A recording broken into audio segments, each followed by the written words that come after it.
I'm Dr. Zlupko, the Altoona Lung Specialist at the Lung Disease Center and Foundation of Central Pennsylvania.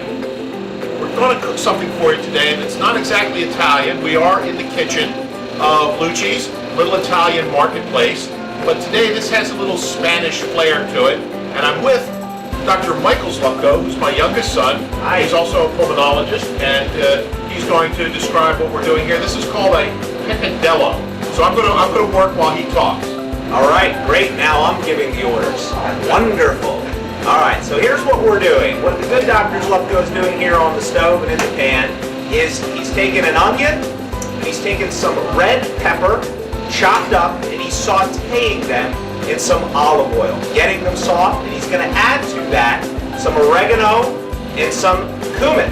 So while he gets that working, let me tell you a little bit about Picadillo. Picadillo is, the easiest way to describe it is, it's a Spanish chili. It's fairly common throughout Latin America. I think all the countries make it a little different, and we're going to make a very basic one for you. All right, so are those getting soft? They're ready to go. All right. When the onions and pepper is soft, you want to throw in some chopped garlic.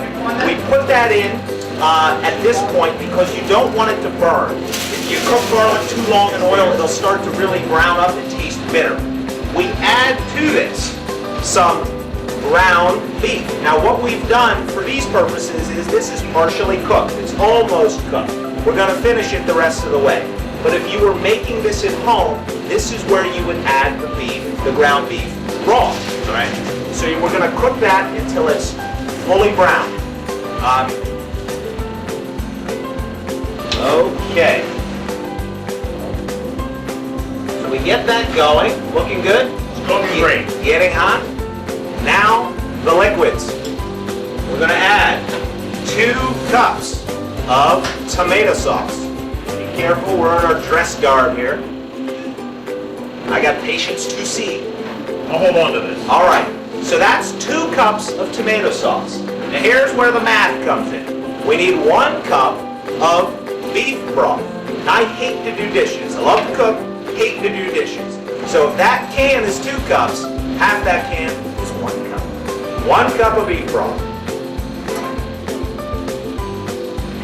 And it looks like it's just about half a can, so I'm putting it right in there. All right, that's great. What's next? All right, our third liquid, Worcestershire sauce.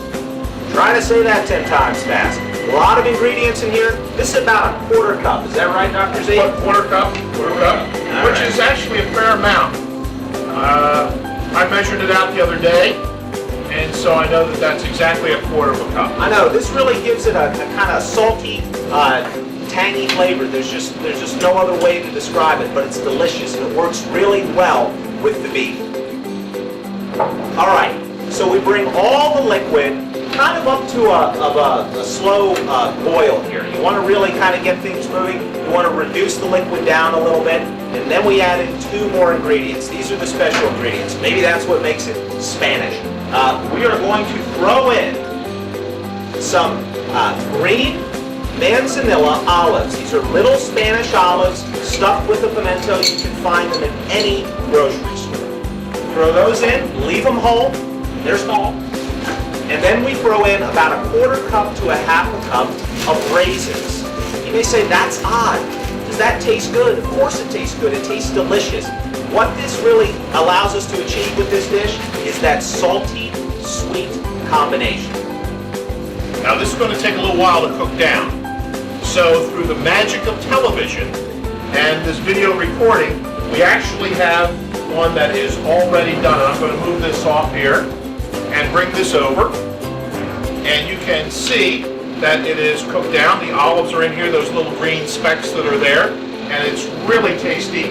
And just to prove that we're going to put our mouth where our idea is here, we're going to play a little bit of there. I'm going to give Mike some, and I'm going to take some. And what you can't see is there's a bunch of people behind the camera, and they're just waiting patiently, Salivating. to have some of this. We have some utensils here. Where's the, here we go.